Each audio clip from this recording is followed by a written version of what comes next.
नमस्ते। मैं हूं सुरेश कुमार एकलवे और आप देख रहे हैं हिंदुस्तान न्यूज एंड टिप्स। 40 साल पहले 21 सितंबर 1982 को भारत और सोवियत संघ इस बात पर सहमत हुए थे कि दुनिया के सामने प्राथमिक कार्य परमाणु युद्ध को टालना है। क्रेमलिन में बैठक के दौरान तत्कालीन प्रधानमंत्री इंदिरा गांधी और सोवियत राष्ट्रपति लियोनिद ब्रेजनेव ने संबंध सुधार को मजबूत करके और विश्वास को बढ़ावा देकर तनाव को कम करने की आवश्यकता पर सहमति व्यक्त की थी, जबकि भारतीय प्रधानमंत्री ने महाशक्तियों को हथियारों के भंडार से दूर रहने का आह्वान किया था। ब्रेजनेव ने प्रस्ताव दिया था कि नाटो और वार्सो संधि की घोषणा के मुताबिक वे एशिया, अफ्रीका और लैटिन अमेरिका में अपनी गतिविधियों के क्षेत्र का विस्तार करने से परहेज करेंगे।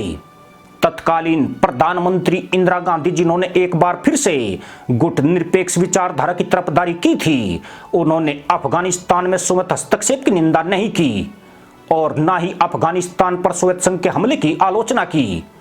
दिलचस्प बात यह कि उसी बैठक में इंदिरा गांधी ने घोषणा की थी कि भारतीय वायुसेना के 2 परीक्षण पायलटों को 1984 में प्रतिष्ठित भारतीय सोवियत अंतरिक्ष उड़ान के लिए चुना गया है, जिसमें स्क्वाड्रन लीडर राकेश शर्मा और विंग कमांडर रवीश मल्होत्रा शामिल थे। वहीं 16 सितंबर में जब भारतीय प्रधानमंत्री नरेंद्र मोदी ने उज्बेकिस्तान के समरकंद में शंघाई सहयोग संगठन के दौरान रूसी राष्ट्रपति व्लादिमीर पुतिन से मुलाकात की तो पीएम मोदी ने पुतिन से कहा कि आज का युग युद्ध का युग नहीं है। यूक्रेन युद्ध के 7 महीने बाद पीएम मोदी की टिप्पणी ने दुनिया का ध्यान खींचा है और भारतीय पीएम, जो लगातार पुतिन की आलोचना से दूर रहे हैं, उन्होंने व्यक्त किया है कि पश्चिमी शक्तियों के कान में कौन सा संगीत बज रहा है। कुछ दिनों बाद फ्रांस के राष्ट्रपति इमैनुअल मैक्रों और अमेरिकी एनएसए जैक सुलिवन ने मोदी की टिप्पणी के समर्थन में अपनी आवाज दी है और रूसी राष्ट्रपति से यूक्रेन पर युद्ध को तुरंत समाप्त करने को कहा है। पर महत्वपूर्ण प्रश्न यही है कि भारत, जो रूस का घनिष्ठ दोस्त रहा है और रूस भी हर अवसर पर भारत का साथ देता रहा है, आज यूक्रेन युद्ध से भारत क्यों इतना असहज हो गया है? क्या यह सिर्फ भारत की छुपी कूटनीति है या फिर इन दोनों खास दोस्तों में दरार की शुरुआत हो चुकी है?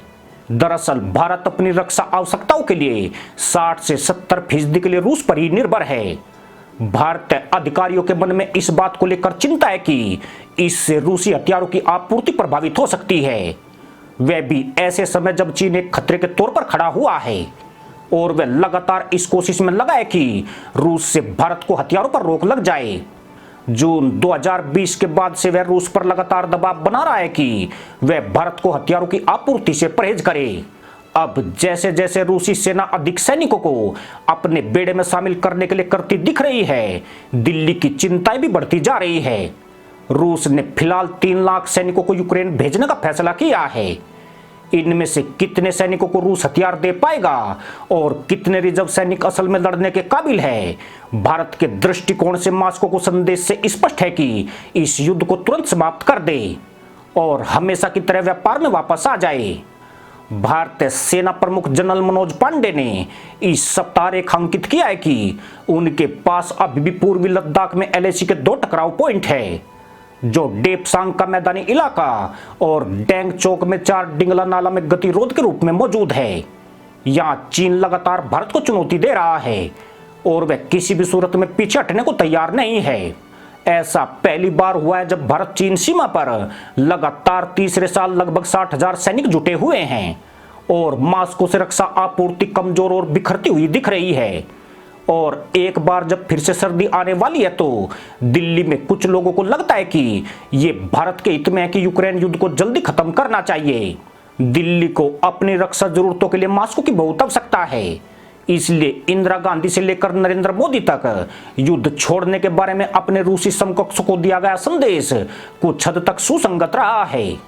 रूसी राष्ट्रपति पुतिन जानते हैं कि अगर अधिक देर इस युद्ध में उलझे रहे तो भारत ज्यादा देर इंतजार नहीं कर सकता है। अब इंतजार की सीमाएं धीरे धीरे घट रही है और पश्चिमी देश भारत की चिंताओं को समझते हुए उसे लगातार हथियारों का लालच दे रहे हैं। पिछले दिनों अमेरिका ने भारत को प्रस्ताव दिया है कि वह भारत की रूस के हथियारों पर निर्भरता को खत्म करने के लिए तैयार है। रूस ये भी जानता है कि चीन से कहीं ज्यादा भरोसेमंद भारत है। दोनों देशों के नेताओं और लोगों में दोस्ताना रिश्ते हैं। भारत की अनदेखी कहीं न कहीं उसे बहुत महंगी पड़ सकती है। चीन और पाकिस्तान जैसे देश रूस के मददगार हरगिज नहीं हो सकते हैं। वे सिर्फ स्वार्थ हितों की पूर्ति के लिए उसके पीछे घूम रहे हैं। इसलिए पुतिन ने मोदी के साथ बैठक में भारत की चिंताओं को समझने वाली बात कहकर खुद भी संदेश देने की कोशिश की है कि यह युद्ध रूस को यूक्रेन के अलावा कई मोर्चों पर लड़ना पड़ रहा है और अब वह भी इस युद्ध से खुश नहीं है। लेकिन इन दोनों नेताओं की बैठक से दुनिया को सबसे बड़ा संदेश यही गया है कि सिर्फ भारत ही एकमात्र देश है जो रूस को युद्ध रोकने के लिए मजबूर कर सकता है। बाकी किसी देश में इतनी हिम्मत नहीं है कि जो पुतिन के मुंह पर उन्हीं की आलोचना कर सके। इससे यह भी पता चलता है कि इंदिरा गांधी से लेकर पीएम मोदी ने भारत की दबंगता को कम नहीं होने दिया है।